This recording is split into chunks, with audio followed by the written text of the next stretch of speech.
कंठी धरिला कृष्णमणी अवघाजणी प्रकाश, काला वाटू एकमेका वैष्णवनिका संभ्रम।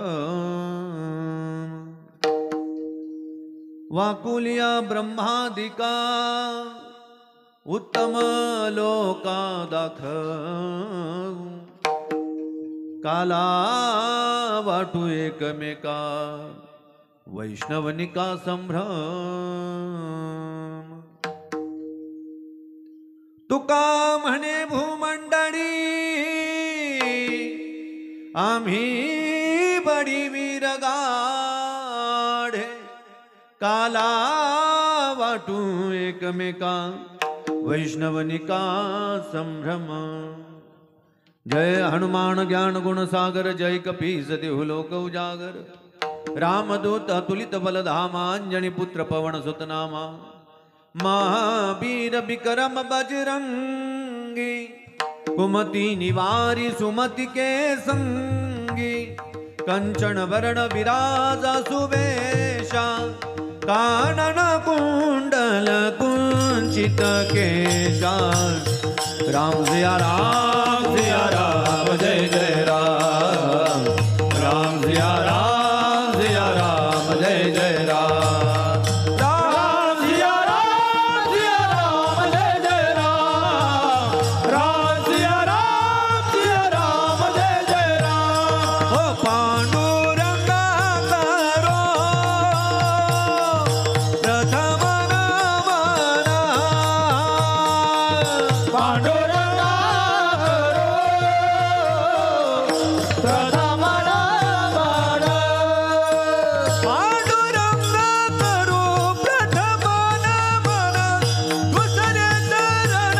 पांडुरंगा करो प्रथम नमन, दुसरे चरण संताची। त्यांच्या कृपादाने कथेचा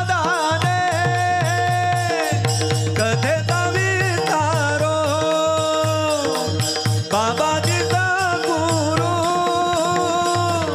दाता तुका। त्यांच्या कृपादाने कथेचा विस्तारो, बाबाजीचा गुरु दाता तुका।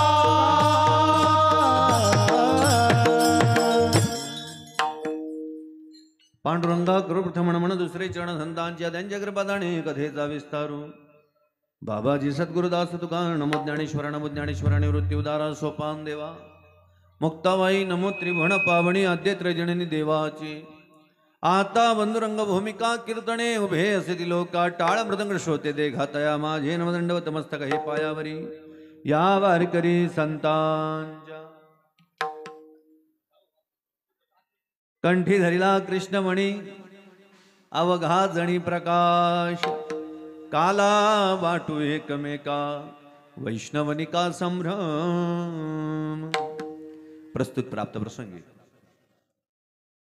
कीर्तन निरूपणासाठी म्हणून दाखवलेला अभंग, यावतच्या भूतलावरती जडजीवांचा उद्धार करण्यासाठी ज्या संत परंपरेने आपला देह अखंड चंदन झिजवला, त्या परंपरेतील देहूनिवासी जगद्गुरु तुकाराम महाराज आणि जगद्गुरु तुकाराम महाराजांचा हा 4 चरणाचा काल्यापर प्रकरणातील अभंग सेवेकरता घेतला। या अभंगाच्या माध्यमाने जगद्गुरु तुकोबाराय सांगता, कंठी धरिला कृष्णमणी अवघाजणी प्रकाश। आम्ही आमच्या कंठामध्ये कृष्ण नावाचं मणी धारण केला, बरं का। त्याचे 2 अर्थ तुमच्या पुढे सांगता येतील। कृष्णमणी म्हणजे कृष्ण म्हणजे काळा, मणी म्हणजे आपल्या गळ्यात धारण करणं, ज्याला आपण तुळशी माळा म्हणतो ना, त्याला कृष्णमणी असं म्हणता येईल। आम्ही तो मणी गळ्यामध्ये धारण केल्याच्या नंतर आमच्या जीवनातली अज्ञानाची निवृत्ती झाली आणि आमच्या जीवनात प्रकाशाची प्राप्ती झाली। अवघाजणी प्रकाश, ठीक आहे। अज्ञानाची निवृत्ती आहे आणि प्रकाशाची त्या ठिकाणी प्राप्ती आहे। दुसरा अर्थ, कंठी धरिला कृष्ण।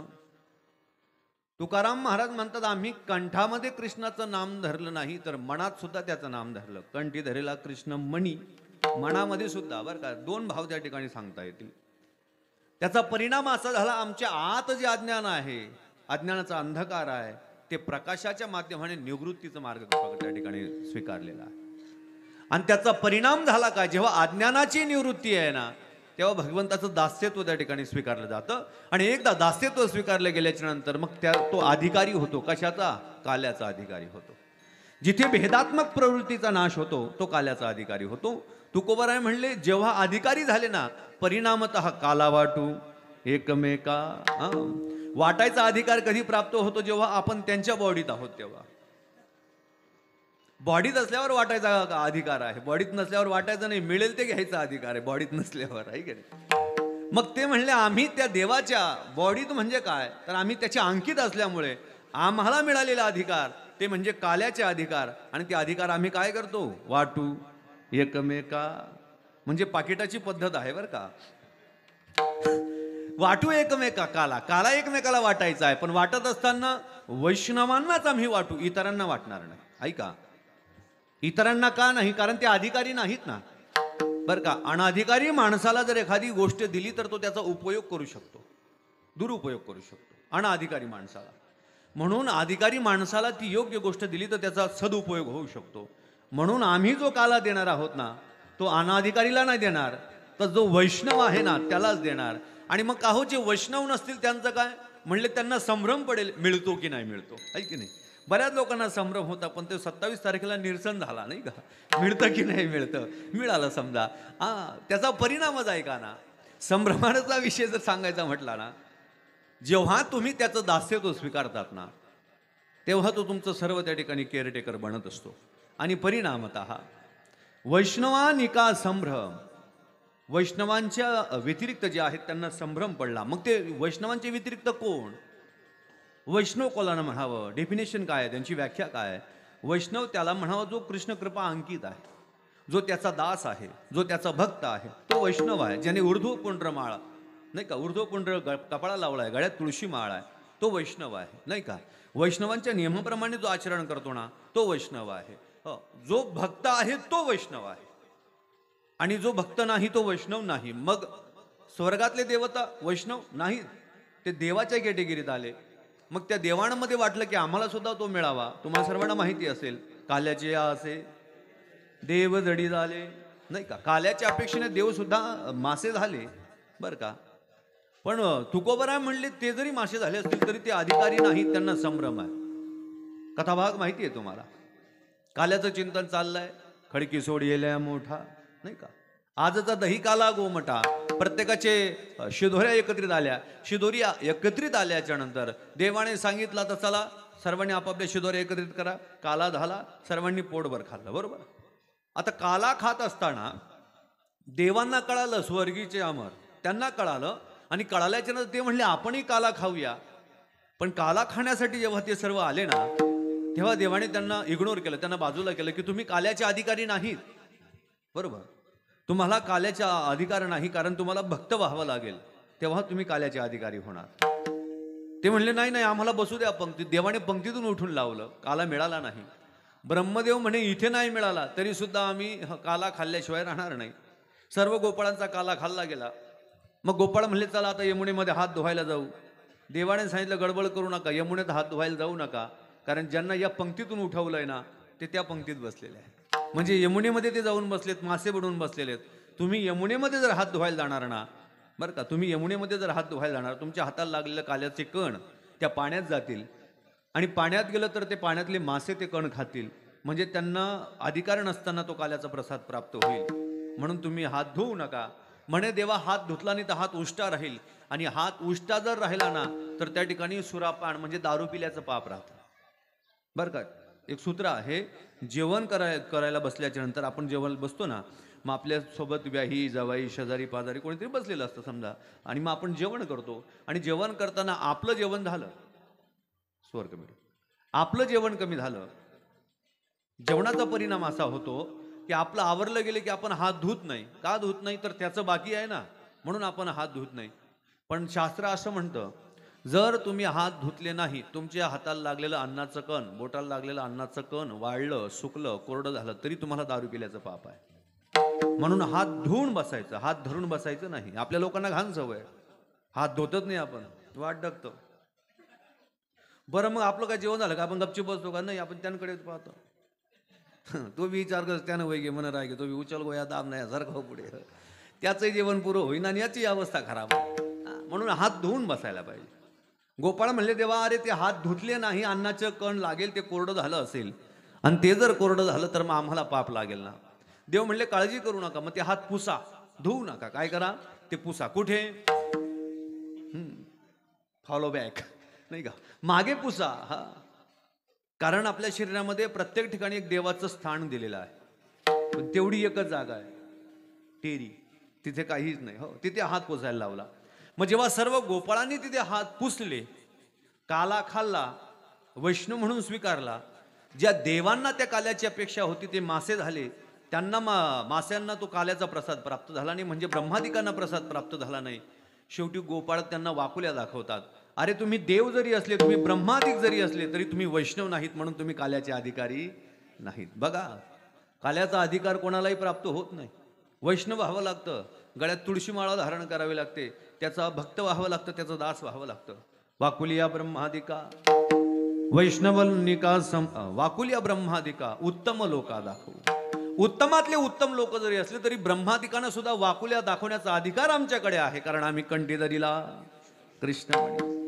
अरे मी सांगू का, जो कृष्णाचा दास झाला ना, हा, जगातली प्रत्येक गोष्टी त्याला प्राप्त झाल्याशिवाय राहत नाही. कारण जगतपती भगवंताचा दास झाल्याच्या नंतर आम्ही ज्याचे दास, त्याला काळजी करायची गरज नाही ना महाराज. आणि तुकोबाराय म्हणले ब्रह्मादिक जरी असतील तरी त्यांना वाकुल्या दाखवण्याचा अधिकार आहे, आणि वाकुल्या दाखवू शकतात. मग त्याच्यामध्ये तुकोबाराय म्हणले एवढा अधिकार येण्यामागचं कारण काय, तर त्याच्या मागचं कारण एकच आहे. आम्ही या भूमंडळामध्ये अधिकारी होण्याचं कारण एकच आहे. तुका म्हणे भूमंडळी आम्ही बडी वीरगाढे, आम्ही बलवान आहोत, आम्ही वीर आहोत, आणि आम्ही कोणालाही त्या ठिकाणी वाकुल्या दाखवू शकतो. वैष्णवांच्या व्यतिरिक्त जर कोणी असेल तर त्याला काल्याचा प्रसाद आम्ही देऊ शकत नाही. का? कारण त्याला जर हे पाहिजे असेल तर त्याने त्याच्या नावाचा मणी गळ्यामध्ये धारण करावं, कंठामध्ये कृष्णमणी धारण करावा, अज्ञानाची निवृत्ती करावी, मग काल्याचा अधिकारी होईल. मग काल्याचा अधिकारी झाला तर आम्ही एकटा काला खाणार नाही, तर काला वाटू एकमेका. वैष्णवनिका संभ्रम विढाला विढाला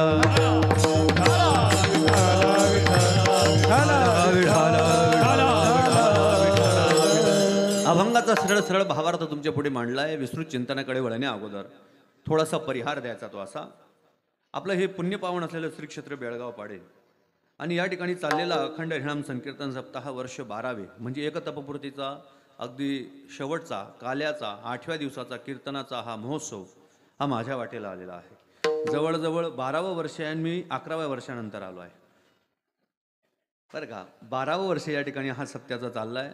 जेव्हा हा सप्ताह दुसऱ्या वर्षाचा होता, याचं वय 2 वर्ष होतं, तेव्हा माझं वय करा मायनस प्लस आता काय असेल ते, पण तेव्हा मी आलेलो होतो. आता त्यानंतर आता 12व्या वर्षी शेवटच्या दिवशी आलो. ही आज तागायचा हा जो महोत्सव चालला आहे, ज्या महोत्सवाला ही स्थगिती प्राप्त झाली आहे, ही परमार्थातली उंची प्राप्ती झालेली आहे. भगवान पंढरीश पांडुरंगाच्या कृपा आशीर्वादाने, साधू संतांच्या कृपा आशीर्वादाने, त्याच्यामध्ये स्वानंद सुखनिवासी जोग महाराज परमपूज्य स्वामी ज्ञानचैतन्यजी महाराज आळंदी देवाची, परमपूज्य हरिभक्तीपरायण आसारामजी महाराज आळंदी देवाची, या सर्व साधू संतांच्या कृपा आशीर्वादाने चाललेला अखंड हरिनाम संकीर्तन सप्ताह, तद्वत ग्रंथराज ज्ञानेश्वरी पारायण सोहळा. या पारायण सोहळ्यामधील अगदी पहिल्या दिवसापासून 8व्या दिवसापर्यंत अगदी महाराष्ट्रातील नामांकित कीर्तनकारांचं या ठिकाणी आगमन झालं. सर्वांची दिव्य वाणी श्रवण केली, आणि 8व्या दिवसापर्यंत येऊन ठेपलेली ही ज्ञानगंगेचा प्रवाह, आजची कीर्तनाची सेवा माझ्या वाटेला ज्यांच्या माध्यमाने आली ते हरिभक्तीपरायण ओंकार बाबाजी सोनवणे व श्री हरिभक्तीपरायण शांताराम दिगंबर सोनवणे या यजमानांच्या माध्यमाने ही सेवा माझ्या वाटेला आली.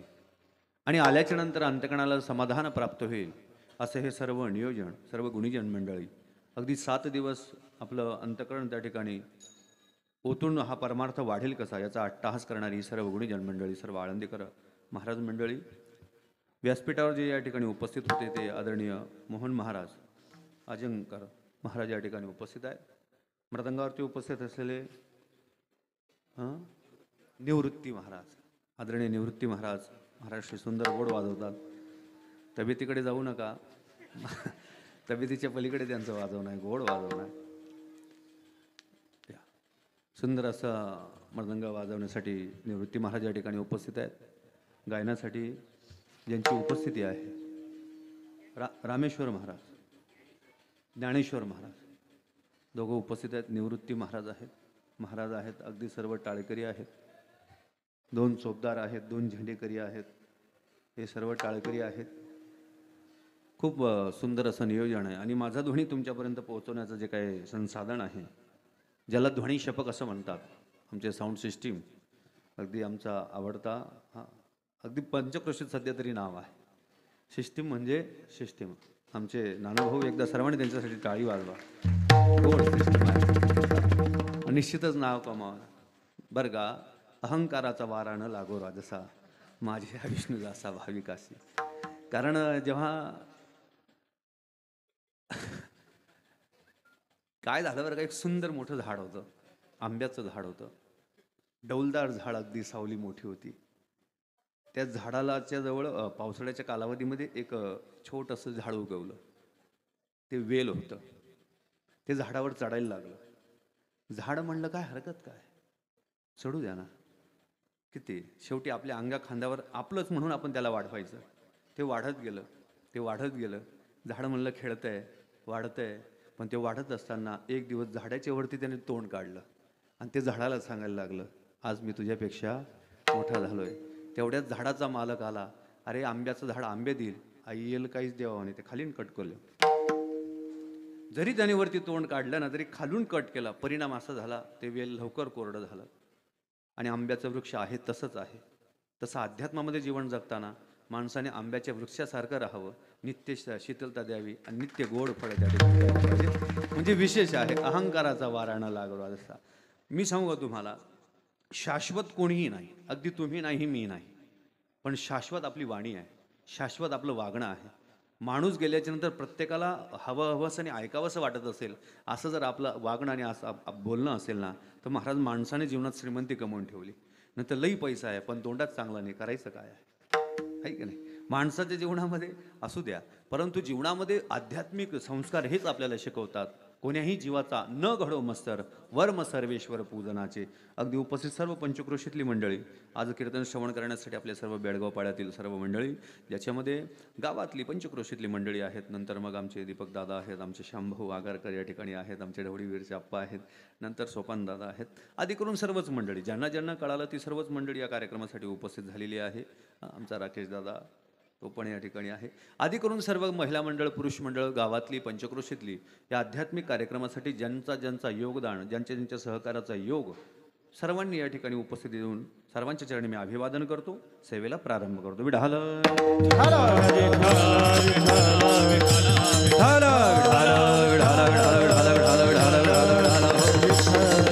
अभंग जगद्गुरु तुकाराम महाराजांचा आहे, 4 चरणाचा आहे आणि विशेष म्हणजे काल्याचं चिंतनाचा आहे. आणि काला म्हटलं की काल्याचं एक सूत्र आपल्या पुढे मांडून ठेवलं आहे. काला म्हणजे कसा असावा, काल्याची चौकट कशी असावी, काल्यामध्ये काय काय इन्क्लूड असावं आणि काय काय काल्यामध्ये सांगायला पाहिजे, या सर्व गोष्टी विचार करण्यासारख्या आहेत. काही काही काला करतात, डायरेक्टच काला करतात. काही काही मग कृष्णच जन्माला येत नाही, डायरेक्टच काला होतो. काही काही म्हणजे सांगूनच चालतात बरं का. 7 दिवस जे आहेत ना, 7 दिवस आपल्याला तात्विक चिंतनाचा विषय ठेवलेला आहे संतांनी. पण काला म्हटला तर चरित्र ते उच्चारावे, केले देवे गोकुळी. देवाने गोकुळामध्ये जे चरित्र केलं आहे त्याचा उच्चार करायचा आहे. देव तर पाहिले अनेक आहेत ना, कारण हे सर्व देवाचेच अवतार आहेत. प्रत्येक अवतार अनंत रूपे, अनंत वेशे, अनंत अवतार घेशी, भक्ता कारणे अवताराच्या राशी, अगदी अगदी अनंत अवतार आहेत. मग तुम्ही किती अवतार म्हटले तर हरी अनंत, हरी कथा अनंता, अनंत अवतार भगवंताचे आहेत. पण त्याच्यामध्ये भागवत शास्त्राने 24 अवतार सांगितले, संतांनी 10 अवतार मांडले, शास्त्राने 6 अवतार सांगितले. तुकोबाराय म्हणले आम्हाला काही घेणं नाही, जे पूर्ण अवतार असतील आम्ही त्यांचं चिंतन करू. पूर्ण अवतार राम आणि कृष्ण. राम आणि कृष्ण जर पूर्ण अवतार असतील तर एक अवतार आचरणीय आहे. रघुकुल रीत सदा चली आई, प्राण जाई पर वचन ना जाई. एक अवतार असा आहे ज्याचं चिंतन केल्याच्या नंतर पुण्याची प्राप्ती होते, आणि एक अवतार असा आहे ज्याचं आचरण केल्याने पुण्याची प्राप्ती होते. रामचरित्र जे आहे ते माणसाला जगणं शिकवतं. अरे पत्नी कशी असावी, भाऊ कसा असावा, आई वडील कसे असावेत, एकमेकांचा नातेसंबंध कसा असावा, सॅक्रिफाईस समर्पणाची भूमिका कशी असावी, रामायण शिकवतं. आणि रामायणाप्रमाणे आपण आपलं जीवन करावं, त्या ठिकाणी व्यतीत करायला पाहिजे. पण कृष्ण चरित्र आपल्याला प्रत्येक श्रवण केल्याच्या नंतर आनंद देत असतं आणि आनंदाच्या माध्यमाने पुण्याची प्राप्ती करून देत असतं.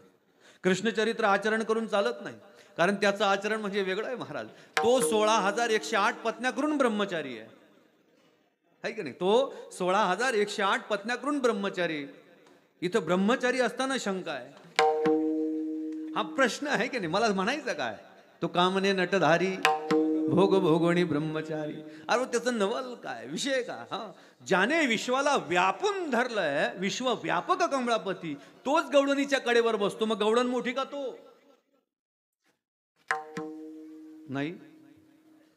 जो सर्वांना पुरून उरतो तो मोठा, की ज्याला तो धरून फिरतो? हा, कळणारच नाही महाराज.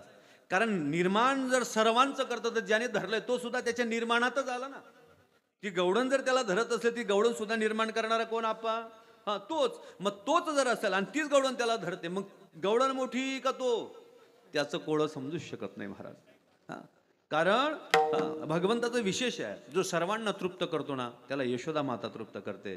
म्हणून त्याचं चरित्र फक्त ऐकून आनंद घ्यावा, आचरण करायचा अट्टहास करू नये. कारण त्यांनी पूतना 7व्या दिवशी मारली, आपण 7व्या दिवशी गोधडा भरतो. नाही का? फरक आहे, डिफरंट आहे दोघांमध्ये. हो, त्याने 7व्या दिवशी पूतना मारली ना महाराज. तर देवाचं हे विशेष आहे. म्हणून संतांनी सांगितलं, चरित्र ते उच्चारावे चरित्र. कोणतं? केले देवे गोकुळी, गोकुळी देवे चरित्र ते केले उच्चारावे. देवाने गोकुळामध्ये जे चरित्र केलंय. आता गोकुळ या शब्दाची डेफिनेशन वेगवेगळी करता येईल. गोकुळ म्हणजे काय? गोनाम इंद्रिय, कुळनाम समूह. जिथे इंद्रियांचा समूह राहतो त्याला गोकुळ म्हणतात. मग या ठिकाणी 5 ज्ञानेंद्रिय, 5 कर्मेंद्रिय आहेत, म्हणजे हे गोकुळ झालं. समजा दुसरा अर्थ काढायचा म्हटलं, गो म्हणजे गाय, कुळ म्हणजे समूह. जिथे गायींचा समूह राहतो तो गोकुळ. तिसरा अर्थ गोकुळ म्हणजे काय, तर जिथे गोकुळ गावातली लोक राहतात त्या गावाचं नाव गोकुळ. मग आता या गोकुळाचं चरित्र पाहायचं का गायींच्या सोबत राहत असताना त्या गोकुळाचं चरित्र पाहायचं का ज्या गावात राहतो त्या गोकुळाचं चरित्र पाहायचं? पण शेवटी शास्त्र एकच म्हणतो, तुम्ही कोणतंही चरित्र पहा, फिरवा कुठेही फिरवा, नाचवा कुठेही नाचवा, फक्त काल्याला यमुनेला येऊ द्या. नाही, यमुनेला येऊ द्या, तिथे काला येऊ द्या, आणि काल्यापर्यंत तुम्हाला चिंतन करायचं आहे. कारण भगवंत ज्या वंशामध्ये जन्माला येतो ना, तो वंश म्हणजे चंद्रवंश. ऐका, चंद्रवंशामध्ये भगवान जन्माला येतो. भगवान नारायणाच्या नाभिकमळातून ब्रह्माची उत्पत्ती, ब्रह्माच्या द्वारा चंद्रमा, चंद्रमाच्या द्वारा अत्री, अत्रीच्या द्वारा पुरुरवा, पुरुरवाच्या द्वारा रुचिक, रुचिकच्या द्वारा गादी, गादीच्या द्वारा नहुष, नहुषवंशामध्ये यती, ययाती, वियाती, संयाती, कृती. त्याच्यामध्ये ययाती राजा, त्याला 2 पुत्र, यदू आणि कुरु, कुरुला कौरव आणि पांडव, यदूला नंदबाबा, नंदबाबाच्या घरी भगवान कृष्ण आहे. त्या चंद्रवंशामध्ये तो भगवान जन्माला येतोय. पण जन्माला येत असताना त्याचं प्राकट्य झालंय मथुरेमध्ये. कुठे झालंय? मथुरेमध्ये झालंय. मथुरेमध्ये जन्म झालाच नाही. बऱ्याच लोकांना संभ्रम आहे की भगवान मथुरेत जन्माला आला. मथुरेत तो प्रगट झाला, जन्माला गोकुळात झाला. कृष्ण गोकुळी, कृष्ण गोकुळामध्ये जन्माला आहे, मथुरेत नाही. मग मथुरेत काय झालं? ऐका, कंसाने लग्न लावून दिलं. देवकी वसुदेवाचा विवाह झाला, आकाशवाणी झाली. हे कंसा ज्या बहिणीचा त्या ठिकाणी तू विवाह केलाय, त्या बहिणीच्या गर्भगृहातून जन्माला येणारा 8वा तुझा काळ होणार आहे. आता याच्यात 8व्यातही का 8वाच का मारणार आहे? म्हणले, तू जर 8व्याला आठवलं नाही तर 8वा काटा काढल्याशिवाय राहत नाही. म्हणून 8वा श्रीकृष्ण 8वा, आठवणी 60वा, त्याचं नाव 8वा. त्याला आठवायला पाहिजे. ज्याने त्याला आठवलं नाही त्याचा काटा काढल्याशिवाय राहत नाही. मग कंस घाबरला, घेऊन खड्ग मारायसे धावला, हात होतो धरीला वसुदेवे. वसुदेव म्हणले, गडबड करू नको, बंदी शाळेत ठेव. 6 पोरं मारली. किती पोरं? 6 पोरं मारल्याच्या नंतर 7वा योग मायेच्या द्वारा संकर्ष स्वरूपाने गेला. 8वा येण्याची तयारी आहे. श्रावण मास आहे, अष्टमीची रात्र आहे. काय पर्व काळ असेल महाराज? हा तुमचा जो सप्ताह चाललाय ना, हा बेळगावकर, हा जो तुमचा सप्ताह चाललाय, हा सामान्य पर्व काळ नाही. हा पर्व काळ म्हणजे भाद्रपद महिन्यातला राधा अष्टमीचा पर्व काळ या सप्त्यात आहे. आणि भाद्रपद महिन्यातला भगवान वामन भगवंताचा अवताराचा काळ हा तुमच्या या सप्त्यामध्ये येतोय. भाद्रपद शुक्ल पक्ष द्वादशी तिथी जी वामन भगवंताचा जन्म महोत्सव, 10 अवतारापैकी एक मुख्य अवतार आहे. आणि भगवंताची अत्यंत प्रिय जी आहे, हो, भक्ती महाराणी, ती म्हणजे राधाराणी, त्यांचाही जन्म महोत्सव याच महोत्सवामध्ये येतोय. पर्व काळ आहे. श्रावण मासामध्ये अष्टमी तिथीला तो भगवान प्रगट होतोय. किती वर्षाचा? भागवतामध्ये सांगितलंय.